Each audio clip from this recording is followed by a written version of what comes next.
तो चलिए बढ़ते हैं एक अच्छी खबर के साथ। छत्तीसगढ़ राज्य के रजत जयंती के इस खास मौके पर पूरे प्रदेश भर में विशेष कार्यक्रमों का आयोजन श्रृंखलावार तरीके से चल रहा है।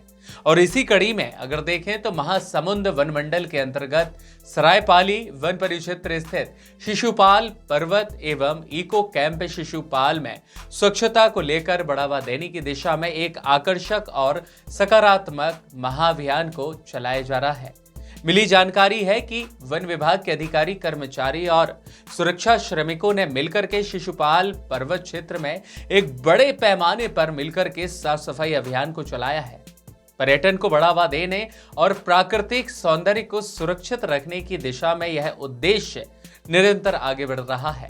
इस सप्ताह इको कैंप शिशुपाल में पर्यटकों के ठहरने के लिए नेचर कैंप की शुरुआत भी अब होने जा रही है। यहाँ पर कैंपिंग टेंट हाउस के साथ लाइटिंग और खान पान की पूरी व्यवस्था मुहैया कराई जाएगी, जिससे कि पर्यटक प्राकृतिक वातावरण में आनंद के साथ में बेहतर तरीके से यहाँ पर आनंद ले सके।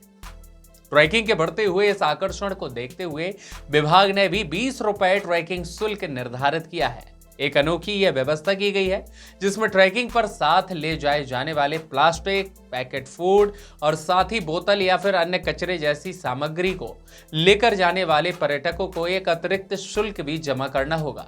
और ये इसलिए हो रहा है ताकि ऐसे स्थल पर किसी भी तरह से गंदगी ना पनपे और बीमारी ना हो।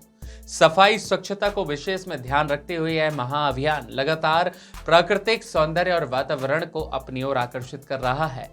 ट्रैकिंग से लौटने के बाद अगर पर्यटन अपना कचरा नीचे जमा कर देते हैं तो वह शुल्क उन्हें वापस भी लौटा दिया जाएगा। देखिए, खास पेशकश है, यानी कहा जा सकता है सरकार की मंशा है कि आप नियमों का पालन करें। अगर आप उल्लंघन करते हैं तो जुर्माना होगा, लेकिन अगर आप उसमें समझाइश के तौर पर अगर अपनी गलती का एहसास करते हैं और यह कूड़े को कूड़े की जगह पर स्थिर में रखते हैं तो आपका लगा हुआ जुर्माना भी आपको रिटर्न कर दिया जाएगा। एक अच्छी पहल के साथ में पर्वत क्षेत्र के यहाँ पर प्रदूषण को रोकने और स्वच्छता पर विशेष ध्यान देने के लिए तमाम प्रयास विभागीय स्तर पर किए जा रहे हैं। और ऐसे में विभाग ने भी साफ जाहिर कर दिया है कि शिशुपाल पर्वत क्षेत्र में प्लास्टिक का उपयोग, मद्यपान, कूड़ा फैलाना या फिर बिना अनुमति पर्वत पर चढ़ना, मनमाने स्थान पर टेंट लगाना, आग जलाना, पशु चराना, पेड़ों की कटाई या फिर खुदाई जैसे जो कार्य है वो पूरी तरह से प्रतिबंधित रहेंगे और यह दंडनीय अपराध की श्रेणी में आते हैं, इसलिए जुर्माना भी वसूला जाएगा। रजत जयंती वर्ष में आयोजित यह महाअभियान न सिर्फ पर्यटन को बढ़ावा देगा बल्कि प्राकृतिक संरक्षण के प्रति जागरूकता का एक संदेश भी देगा। सरायपाली वन विभाग की यह पहली स्थानीय लोगों के लिए बेहद खास बन चुकी है और यह पहल स्थानीय लोगों और पर्यटक दोनों के लिए प्रेरणादायक साबित हो रही है।